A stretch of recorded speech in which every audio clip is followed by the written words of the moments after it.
Hello, everyone, and welcome to another fantastic episode of the Love Fruit podcast. And we're very lucky today to be joined by another legend of from the world of raw foods, veganism, healthy living, plant-based diet, and so on. And that's Karyn Calabrese.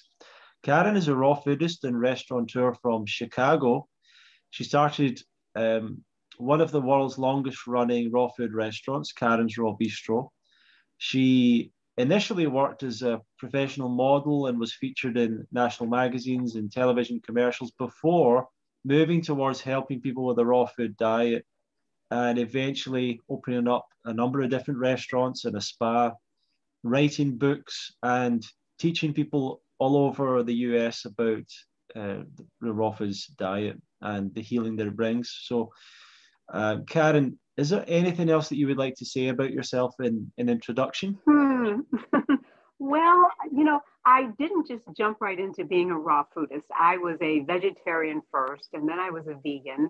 And then I was fortunate enough to meet Dr. Ann Wigmore, who started the raw movement in our time. I was actually her student. She used to stay with me in my home.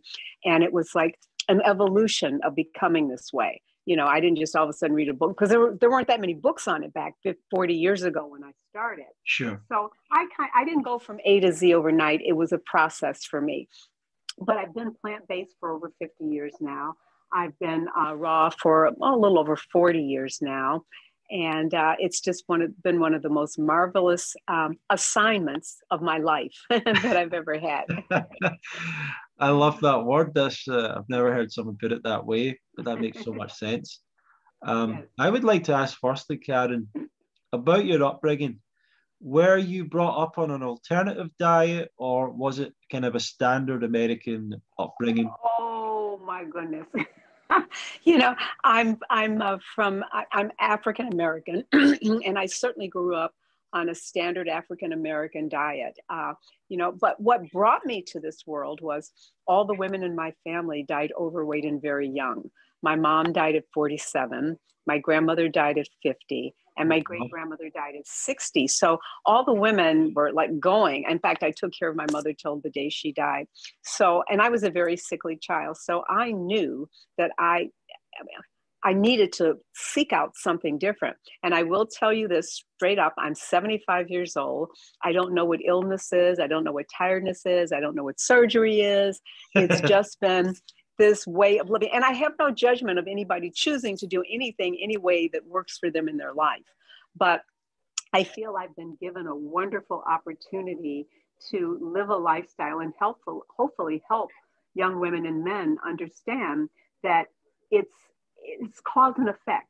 I mean, the human body, we're meant to be here so much longer, and we're not meant to suffer the way we do, of course, with what we've done to the world and the environment, the soil, the air, the water. We aren't in alignment. So we have to do some extra stuff, which is why I opened up my wellness spas where we do oxygen therapies and all kinds of stuff. We can get into that Sure. later. But we're not living in normal conditions for human beings. And so we have to go that extra distance to really make things work for us and find some form of balance in this really kind of crazy world that we Homo sapiens have placed ourselves in. So I did not come from this. Everybody in my family, I'm like one of the few living left. I have two cousins left that are, she's in okay shape because she became a vegan about 3 or 4 years ago. Finally, after years and years, I was that relative that you didn't invite to dinner because you didn't know what to do with me and crazy Karyn. I still get calls, she's that health nut. Meanwhile, health nut, I'm 75 years old. I take a professional advanced ballet class with girls 18 and under after major surgeries from falling. I broke my shoulder in 17 places and my kneecap. But I'm called the health nut, right? In reality, I have been given a way of life to show that, yes, life is going to throw us stuff to happen to us. This is what we're here for. We're not here to have the most beautiful car, make the most money, have the best influencer, Instagram stuff. We're here for the evolution of our souls. And so whatever universe, spirit in my world sends you, we're supposed to take it, learn to evolve from it and move forward, not become a victim to it. So coming with that way of thinking, I've worked with people with cancer, endometriosis, Crohn's disease. I do wellness coaching for over 40 years also, that I learned from Dr. Wigmore and a lot of other wonderful, notable people in the process. And in my world, anything can be overcome, including aging, including wrinkling up. All of this is just a manifestation of what's going on internally in our bodies. We have this beautiful mirror here that tells us exactly what's going on, and we're not taught to listen to it. We're taught 2 + 2 is 4. We're taught to learn all these things in school, but we're not taught anything about how to be a human being and manifest what's best for us as a human being at this point in time in our lives. Will it be perfect? No. Stuff is going to happen. If you knew my last 4 years of my life, you go, oh my God, why isn't she in the fetal position doing drugs? But it was all just the evolution of to make my soul grow more. And I don't know, I'm just so happy and so excited every morning that I wake up. And I'm so grateful for you to have me on your show, because anytime I can get the word out of what my experiences have been, and maybe it resonates with someone, because here's the deal. I don't believe you go from A to Z overnight. I don't believe there's a good or a bad or a right or a wrong. I think it's a process, and we all come here with a different process to learn. I was pretty radical when I started in the beginning, like most of you young radical people are. And I'm not saying you are, but most people are. You got to do this. But you know what? Everything isn't for everybody at every moment in their lives. I've been criticized over the years for things here and there that I've done and whatever. And it's like, you know what? I love zebras, but it would be a real boring world if there's nothing but zebras here. What would I have to compare it to? So I like hopefully being a living example of a process that we can all go through comfortably. Yeah. That's a fantastic opening. So I would be curious though as to what was the first thing that made you start to explore healthy living and changing your lifestyle? You're gonna love this. I was constipated my whole life, right? Even the doctors told my mother that I used to go to the bathroom once a week, once every 2 weeks, and the doctors told my mother, well, that's just her system, right? That's just how her body works. Really? And so my mother kind of had that belief, but what I'm putting in, if it's not coming out, what's going on? Well, it's making you miserable. It's rotting, it's putrefying, it's sending stuff out through your skin. So you get pimples, you get mood swings, you have horrible menstrual cycles. Everything is going wrong because you're walking around full of, I won't say the word on here, but you're walking around. So they had told my mother that it was just normal for this to happen. Well, my mother was a hippie, back in the day. And I went to 8 grammar schools, 4 high schools. I was all over the country, to be honest with you, with my mom. And so she heard about carrot juice. And so she introduced me to drinking carrot juice. And lo and behold, being a slightly obsessive compulsive person, I started drinking it and liking it. And boy, did I start going to the bathroom. And it was like, wow. And then my skin started clearing up and, all kinds of wonderful things. By the way, I don't recommend people drink straight carrot juice, but it was my beginning. It's way too much sugar, even healthy sugar for most people to handle. But it got me going to the bathroom. Okay. And if you're going to the bathroom, you're going to think differently. It's all connected. Your gut is your brain. There are two brains here, the gut and up here. So you start to clear the gut out and the brain up here is going to start to work better, right? So I started going to the bathroom. And then I have to say, I have just been so divinely blessed in my evolution that the right person just appeared at the right time in my life. And I'm an only child. I grew up by myself. I don't have a lot of, I wasn't a team player. I played the piano and dance. So I did everything. So it was kind of easy for me to go, oh, wow, this is working. I don't need to discuss it with anybody. Oh, I'm also an Aries with 5 planets in Aries. You don't tell us much of anything anyway. So I had this attitude of, okay, I know what I'm doing. And the right teachers appeared at the right time. And I listened. And, listened 100% all the time? No, but enough to see the evolution of my change physically. So my skin cleared up. I didn't even know when my menstrual cycle was coming. It was so great, and things just started to happen. So I knew I was going in the right direction. And one of the things that I teach intently is when you know and hear the truth for yourself, you have to set up your world for it to work. Right. You know what I'm saying? You can't say, oh, I'm going to be a raw foodist or I'm going to juice every day and I'm going to buy a juicer, but that's not really realistic, you know? Right. So I've always been gentle with myself in my transitions. I haven't listened to a lot of people in my transitions except the teachers that I chose. And I chose my teachers by what they represented. So I wouldn't go to a toothless dentist. I wouldn't go to a dermatologist with bad skin. I wouldn't go to a stiff yogi. Dr. Wigmore, who started the raw movement, could do cartwheels at 87. Okay, I'm not listening to anything she says. All right. And I kind of became her disciple after being a vegetarian and then vegan all those years. And it was just a beautiful progression for me. Yeah. So I kind of got results right away with everything, and I paid attention to them. And I didn't take them for granted.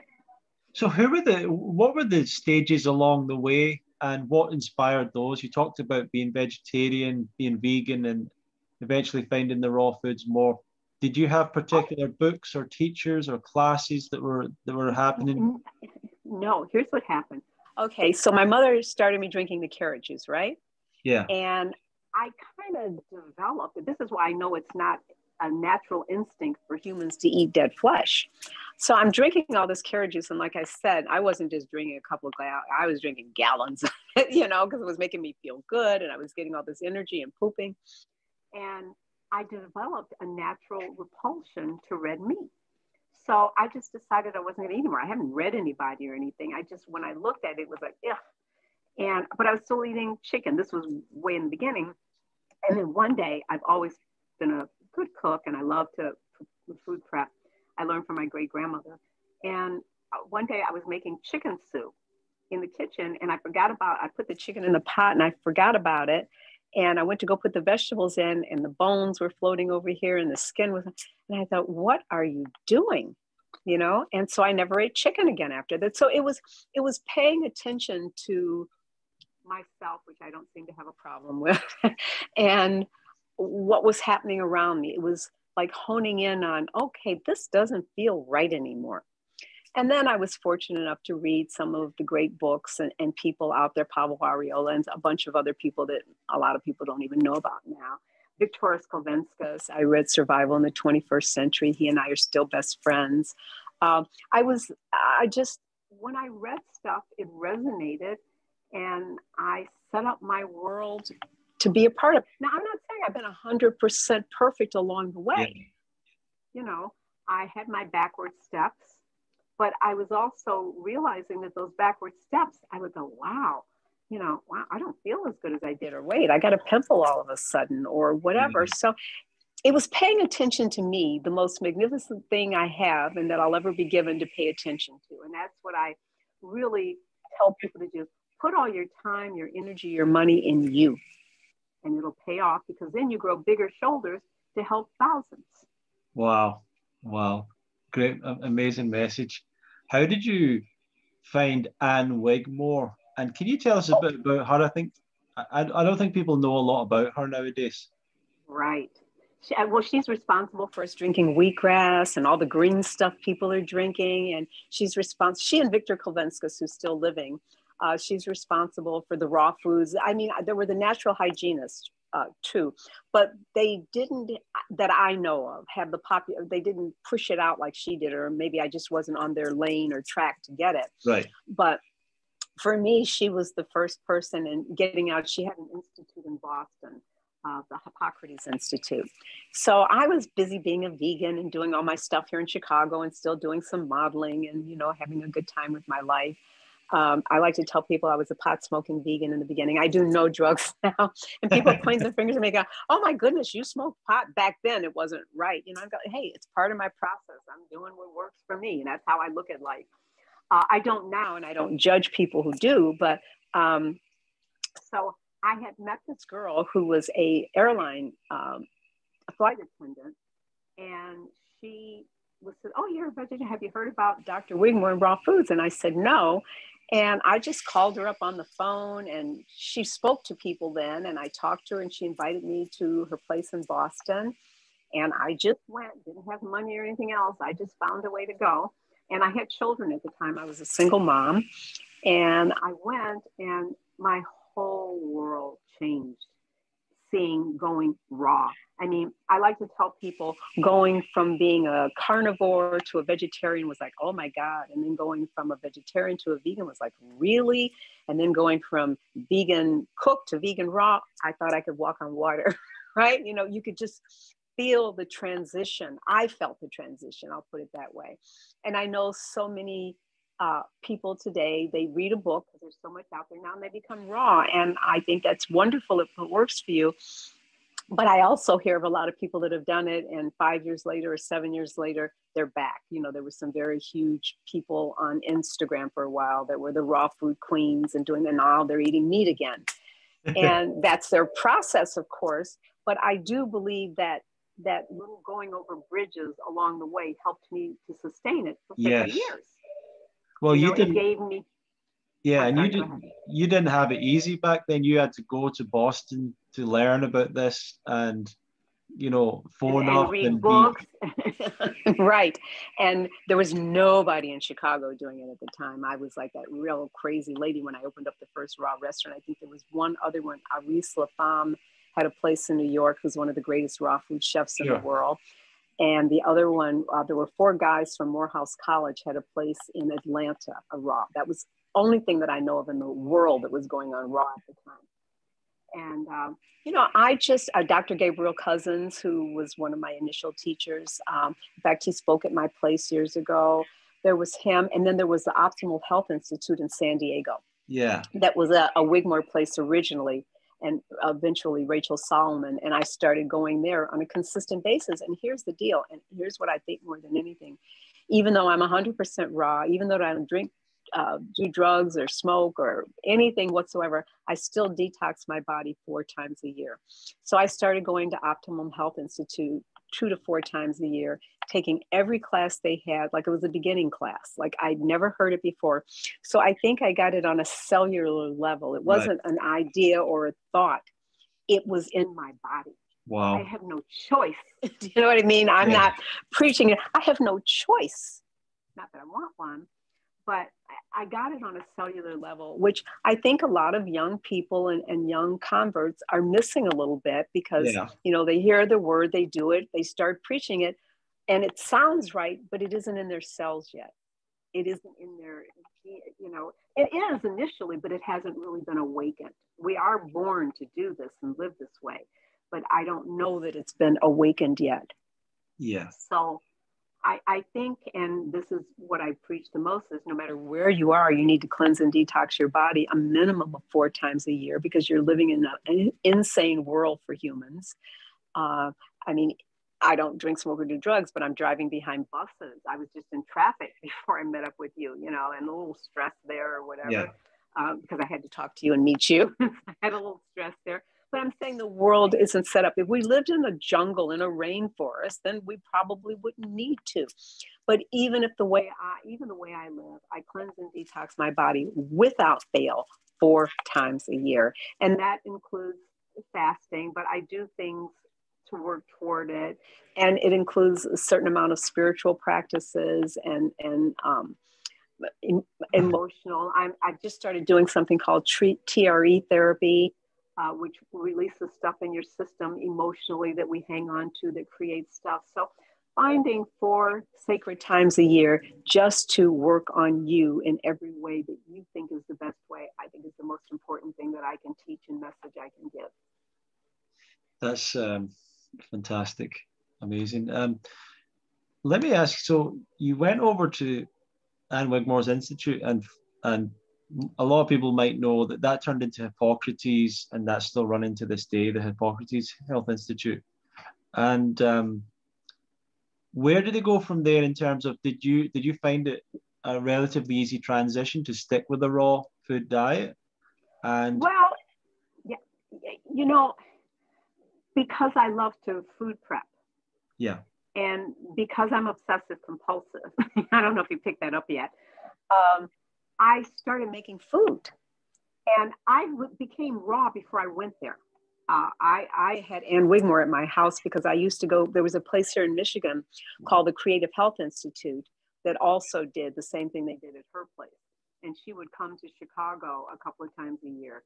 So I started these meetings in my home I call Learn to Live International. It was so cute. And I would put up notices in different health food stores around Chicago. There were only 3 or 4 at the time. And I would invite people to my home the 3rd Sunday of every month to just get together and talk about alternative healing. Well, nobody was talking about raw foods or what do they call them now, where people eating, getting together to eat. And I would put up menus in this recipe in the health food stores, and it wouldn't say raw food. It would just say, bring something to share. And I would give ideas, or if we made one thing together, I'd tell different people. And I started with 6 people in my home. I lived in Evanston at the time, and I ended up getting 90 people a month in my home to talk about alternative health. And then I would bring Dr. Wigmore in to speak to them. I spoke at Unity Church. I was at the right place at the right time, and I listened. Everybody's at the right place at the right time. You got to listen. And I just listened. And so I started, before I actually went there, I started doing stuff here in Chicago. I bought her books. I read her books. I started making food. Edie Mae Huntsberger was one of the first raw food cookbooks out there. There was nobody else. And I think Victoria's had a girlfriend that had a raw food cookbook. And so those are some of my basics. But because I love to cook and prepare food, I kind of dream food. I just kind of started making my own thing, and I would have people at my home and I would feed them these things. And I was still modeling, but people started asking me, well, Karyn, what do I do about this? And so I started giving out advice, and it kind of evolved into me being a counselor to people, helping them make changes. I never set out to do this. I promise you, it just happened. Wow, that's incredible. So, and would you say that for a lot of people out there, that might be a good place to start if they want to help people, just inviting people to their home? I think because, as humans, we're tribal. And part of the hardest part of making changes is stepping away from the tribe. If everybody's wearing a baseball cap this way and turns it around, then everybody starts turning the baseball cap around, right? We like to feel connected. We are symbiotically connected. And when you're out here by yourself, it can feel lonely, and there's a gravitational pull to go in the other direction. And so being an only child and doing stuff on my own, I didn't quite have that like a lot of other people, but I also had this need to talk about what I was doing and hear other people's visions of how they felt about it. So this inviting people into my home was really a great way because, first of all, I wanted to show off. So the week before I was doing it, I was good. The week during, I was good. And the week after, I was good. So I only had 1 week to worry about. Right? So I'm saying that I may do something that I shouldn't do. So I basically set up an environment for myself. And this is what I've done. That's why I opened up the first raw food restaurant in the Midwest, because I needed the environment. I do it all for me. I just share it with other people. And people feel like, oh, that's so selfish to think that way, Karyn. But it's not, because it's made me who I am to help thousands of people. I mean, I've literally had thousands and thousands of people go through my program. I think that something that's striking me about what you're saying is that you had this awareness, this real intelligence about how to change your life. And part of that came from you creating environments that supported you and also supported other people as a result. But a lot of people don't get that. And I wonder, where did it evolve then into coming into putting up restaurants and going to that level? Going into total insanity. Yes. I love to feed people. I've always loved to feed people. My last home that I lived in before I moved where I am now, I could have dinner parties of 30 people. Stevie Wonder's eating in my house, Angela Bassett. I love to feed people. So like I said, it all starts from what is best for me, but evolves into helping other people. So I love to feed people. I love to talk to people. And I just started doing what I love to do. How's that? I just started doing what I love to do. I didn't think about making money. I didn't think about you know, how it was. There was no Instagram or anything for anybody to judge what I was doing, you know. I just did what I love to do. And that's the recommendation I tell people. You obviously love doing what you're doing, so you do it well. You do what you love to do, not what you think you should do, or not from a should, and it will evolve into what you're supposed to be doing, because we all come here with a purpose and a process.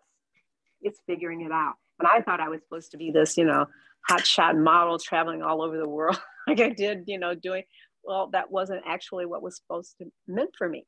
And I'll take it another step. So I had 3 restaurants, I had a wellness center, I'd spoken all over the world, and then all of a sudden it was snatched away from me. I lived on Astor Street, which is the premier place in Chicago to live. I drove a Bentley. I had everything that I thought I wanted. And 4 years ago, everything was snatched away for whatever reasons. You know, we can go into it later. And even my dog died. And so I was standing in the restaurant. And I thought, oh my God. I said, well, but at least I got my health. Yeah. And I was teaching a detox class, but no, I fell and broke my shoulder in 17 places. Then I broke my kneecap. My head was out to here. I was thrown into a hospital, which I'm terrified of. I haven't been to a doctor in 40 something years. I was thrown into a hospital because I had no choice. And the whole world was like, I couldn't dress myself. I couldn't go to the bathroom by myself. I couldn't walk down the street.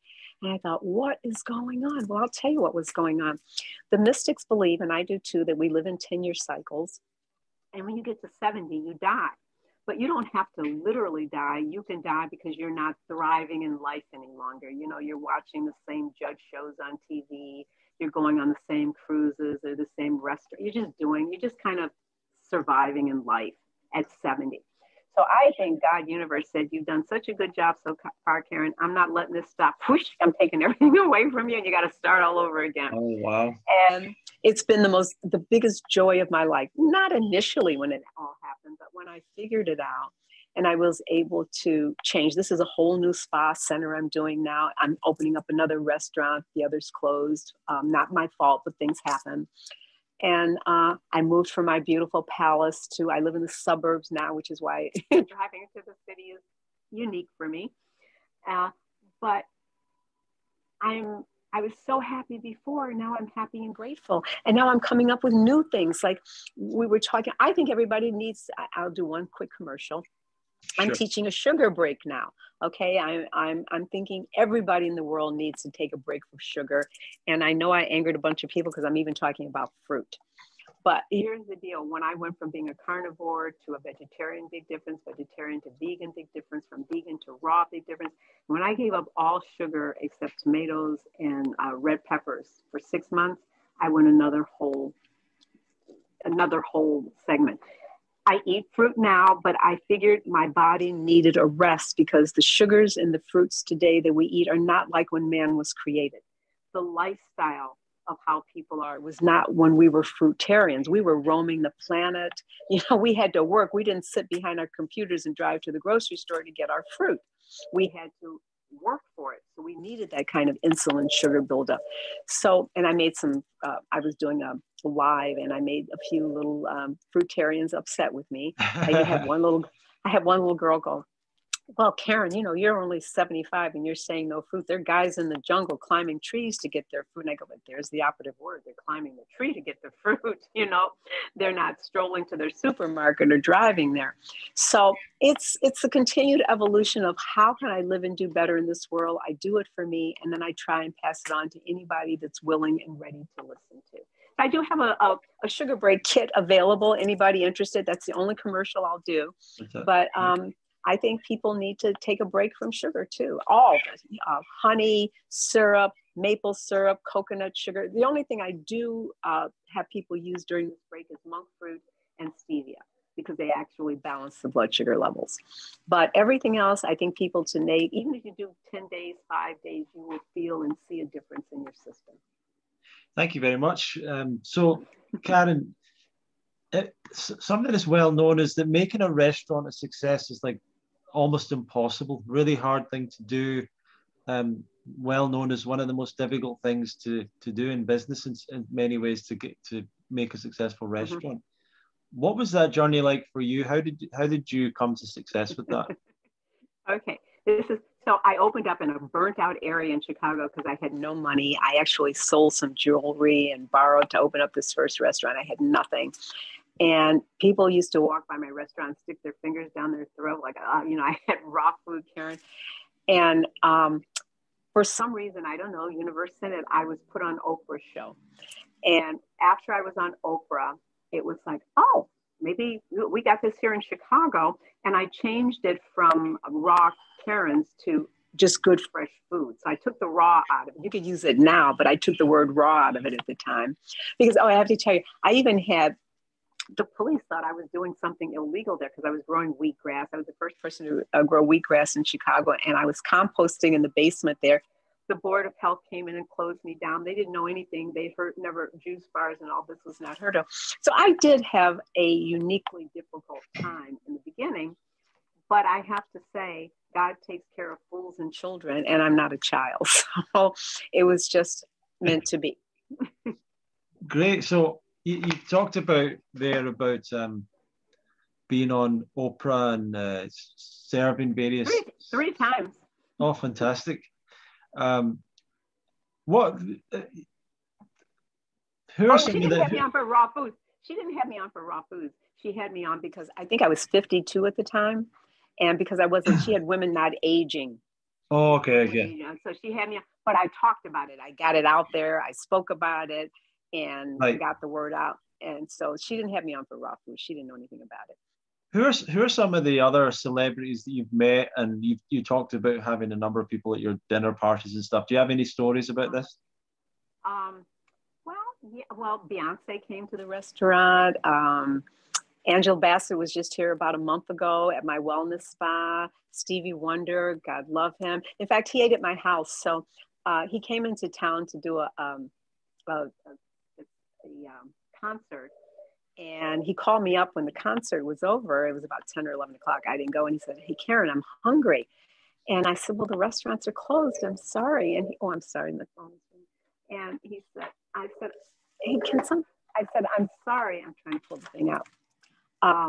The restaurants are closed. He said, but I'm hungry, Karyn. And I said, well, if you come to my house, I'll feed you, right? So that day I lived in a high rise. One of the elevators was out. And by the time he got there at about 10:30, 11 o'clock at night, the other elevator was out.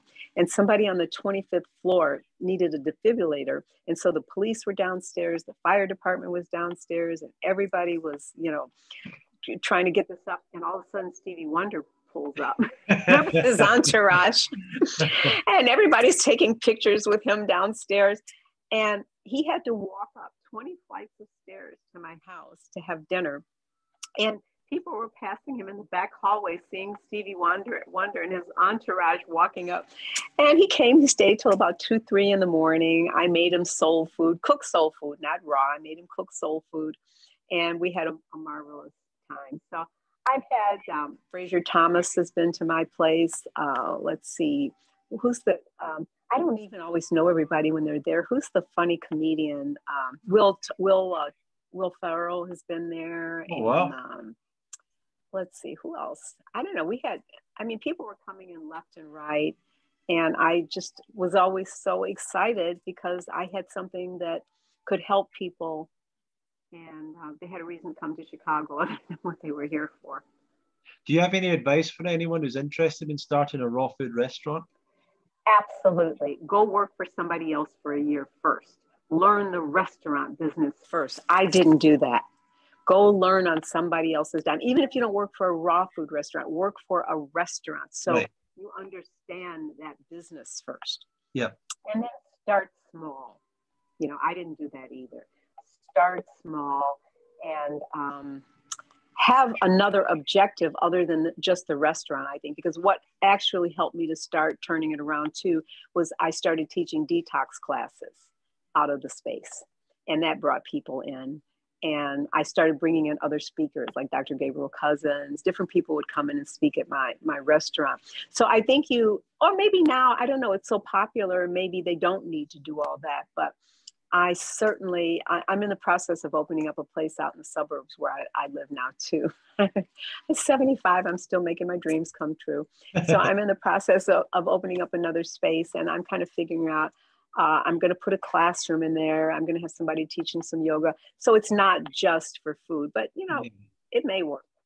Do you feel like raw foods has had moments where it's been more popular and less popular over the years? And what do you think has led to these different shifts? No, I think it has continually gained popularity personally. Right. I think it is just growing. And I think social media and the internet and the way we can communicate now has had a huge impact on it.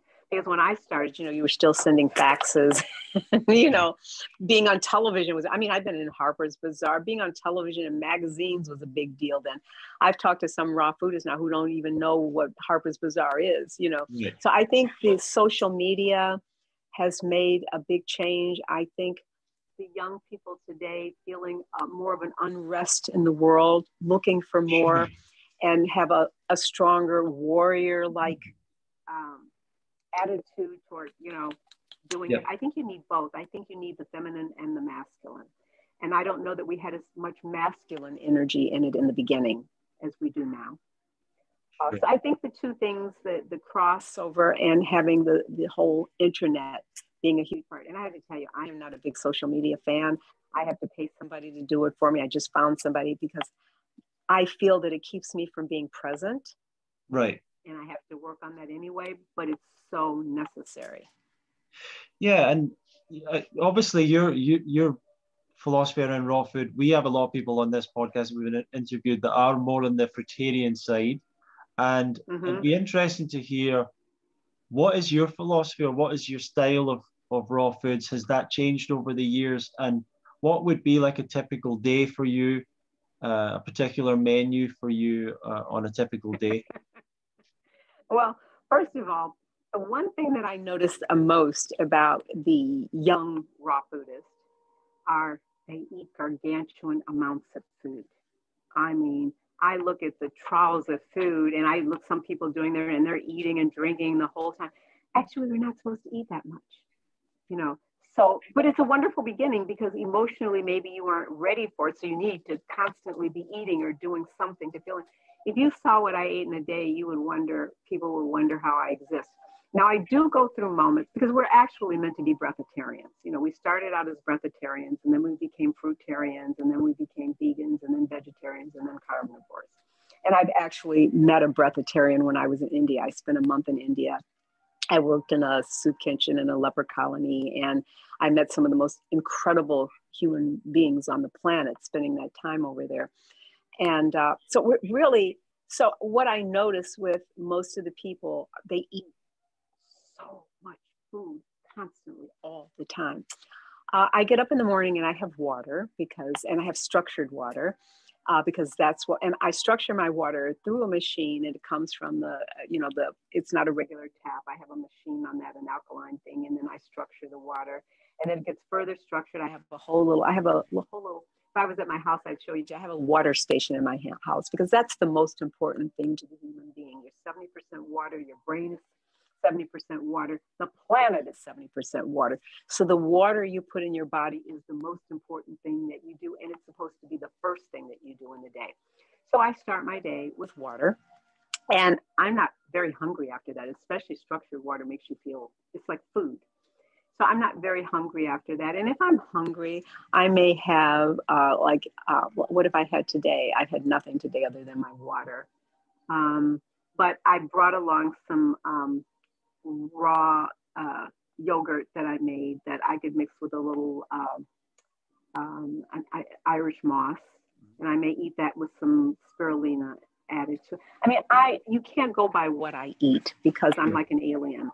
I take so little food, and I sleep 4.5 hours a night for the past 20 years. I don't sleep more than 4.5 hours a night.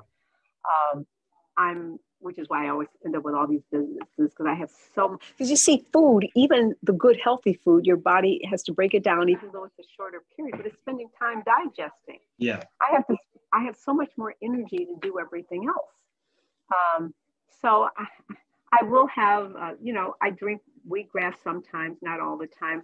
I do something I call it our magic green. I do mostly greens. I do eat fruit.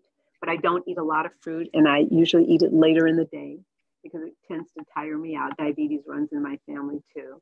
And it tends to make you, then you got to have another fix right away. So I tend to start my day with greens. I like to remind people, hold up your fist. This is the size of your stomach. That's all the food you need. You don't need any more than this. That's what it was designed to have. And if you're eating tons of food, that's a wonderful place. But no, that's not the end result. You need to keep detoxing and cleansing and working your way till, I just, so what else would I have? Well, I make like some wonderful nut pâtés sometimes, but and I do have days where, like, if I make something really delicious or somebody makes something really delicious for me, I'll eat. But it's more out of the social and the fun of it than the necessity to my body. I hear you. So I went to bed last night at 2 a.m. I was up at 5:30. I do Agnihotra. I do this fire ceremony every morning with the sunrise. I have my water then. I took my dog for a walk. I did my little yoga and exercises and Kriya stuff that I do for myself. And then I did some prep work. I feed my husband regular food. He eats probably 75% vegan. He does eat chicken and fish, chicken very rarely, but it's not allowed in my house. He doesn't bring it in the house, but he does what's comfortable for him. My husband actually smokes cigarettes. People go, oh my God, Karyn. But he's one of the kindest human beings on the planet. I dated a lot of jerks that didn't smoke, So it's like he supports me. We've been together 38 years.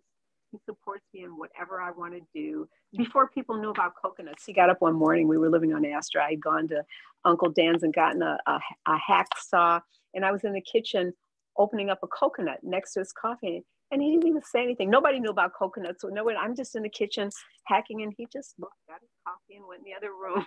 I can just be me.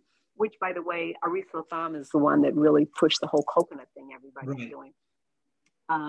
And I had gone to a class with him and assisted him. And so I started buying coconuts at the Thai restaurant or whatever. And it's, I don't know, it's just finding, I have coconut water most of the time, although the prices are going way up now on them. But I have coconut water, I have regular water, I have a lot of green things. I put a spoonful of this green magic in my mouth every morning, which is a food for me. The cellular wall is broken. Funny story about that. The new restaurant I'm building, we had to meet the floor people yesterday, and I threw my green magic in my mouth, and I was there talking to the people, and my daughter FaceTimed me, and she said, what's that on your mouth? I had a mouth. And I was talking to all these people, and I had no idea. And when I went back to the floor guy's wife, I said, oh my God, I didn't realize. She said, I just thought your lips had turned blue from the cold, Oh, wow. So I love my life. I love life. I love people. I love animals. I love plants. I'm just so grateful. Yeah. That I've been given the way that I've been given. Fantastic. How long have you been with your husband? Is that 38 years. Oh, wow. So he's years. been part of the journey with you for a long time? 100%. He thought I was totally insane at the beginning. He had nothing to do with the first restaurant. It was just my little way to keep me busy and out of the stores, But he's been supportive 2,000%. He's in there right now doing shipping for me. He's 78 now, by the way.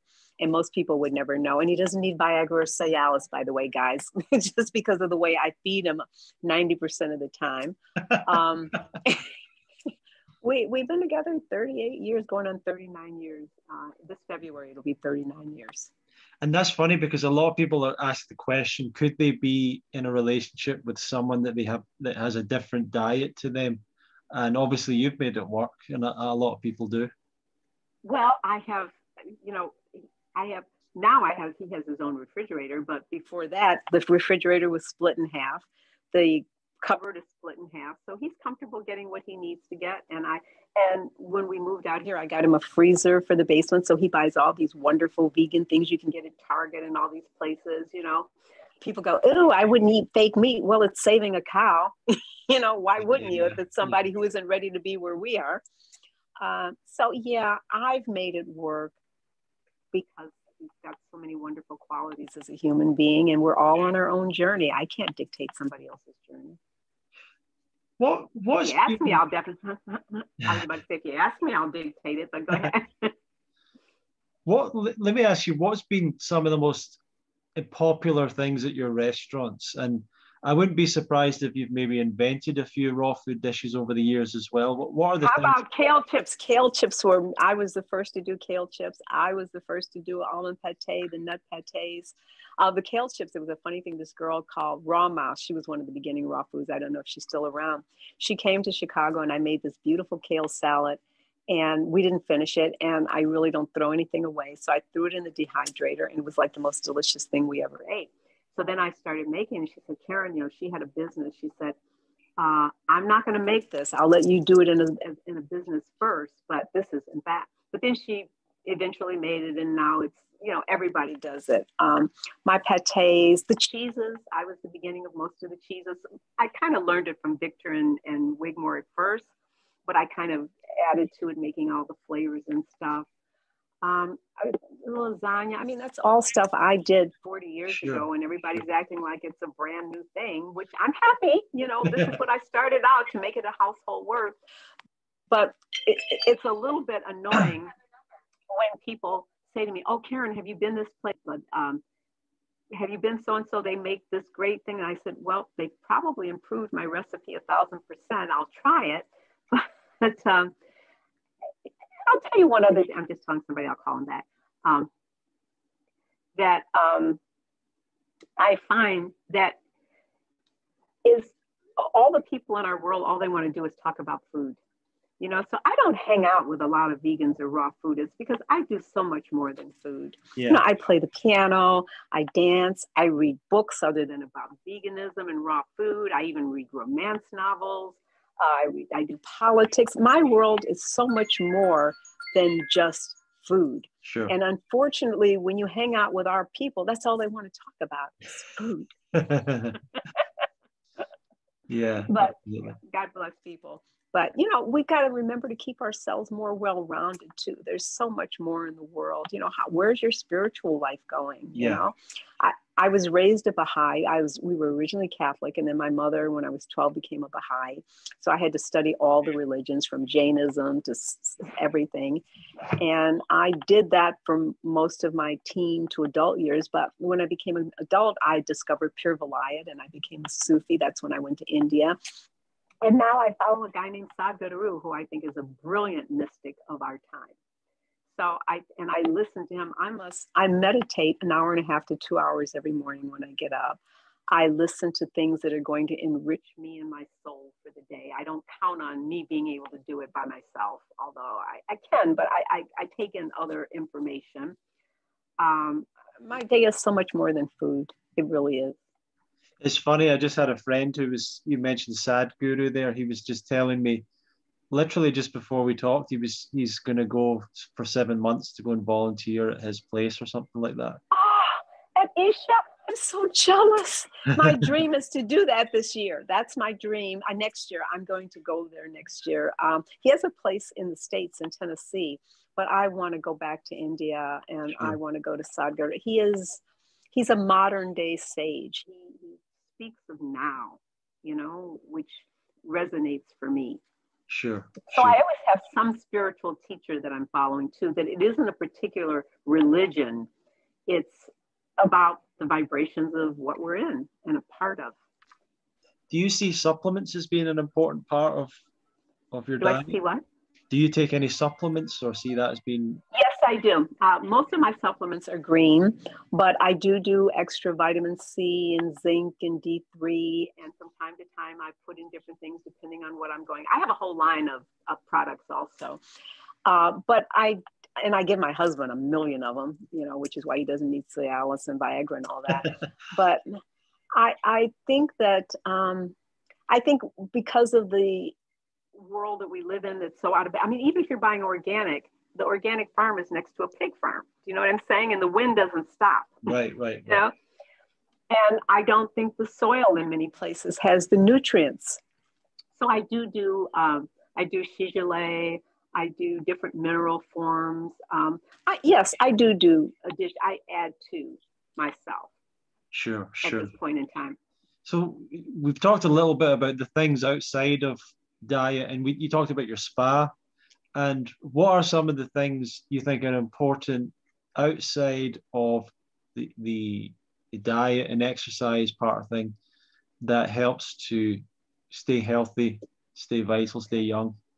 I think the most important thing that I have, and by the way, I just bought one for my house, are my hyperbaric chambers. Oxygen. You know, when man was created, the oxygen levels were at 38%. After the Industrial Revolution, they were down to 22%. And we're living in the teens in terms of our environment, right? All cancer cells, all viruses, all things are anaerobic. They can't live in an oxygenated environment. So even if you're 100% raw, you're still not getting oxygen from the air that you need the way you're supposed to have it. So I have hyperbaric chambers here where you can oxygenate. I have little oxygen things where you can sit when you get a colonic here, which I believe, I'm very believe in colonics. We do colon therapy. We have infrared saunas to help you detox and sweat the poisons out. And I actually have ozone therapy. I've been doing ozone therapy for over 30 years now. I met Dr. Alwa, who wasn't far from here, and I started doing ozone therapy. And they have 15, 20 years ago, they had 10 million documented cases of people healed with AIDS and cancer with ozone therapy. It's the third molecule of oxygen, and it just gets rid of the yeast. Oh, by the way, I do oil of oregano too. I have my own brand of that, because the yeast is the main thing that we need to work on in our systems on a consistent basis, is the yeast, because of all the stresses we live with. But I'm real big on oxygen therapy. I have it everywhere. I have one in my house. I have a TP one that you can sit up here. I have the kind, you can go to my website and see them, or we're rebuilding the website right now. But I'm real big on oxygenating the body. I even have oxygen drops that you can take and you put in your nose. I do those every day. So oxygen, you can live without water, you can live without food for a while, but you can't live without oxygen. So, you know, getting that in the best form in your system, to me, is one of the most important things you can do. Sure. And my spa is all about that. So that's oxygenation sort of treatments and things like that. Yes, and drops and all kinds of ways to do oxygen. Amazing. So, Karyn, what would be sort of your advice for people that are starting off? They're maybe listening to this, they've come across you, they're looking to make some of the changes you've made in your life. What would be your advice to them? Well, it would be a couple of things. It depends on what stage of advice you're looking for. You know, if you're ready to jump right in, I would find a teacher that resonates with you, that you feel comfortable with, and that's manifesting and living what you're working toward, which is what I did. If you need another way, I would say give up all cow secretions. That's the worst thing that we do. Give up the dairy first, more than anything, and it will kind of help you to remove some layers to hear more and do more. But, you know, and don't look for good or bad or right or wrong. Look for what's going to resonate with you to help you cross bridges.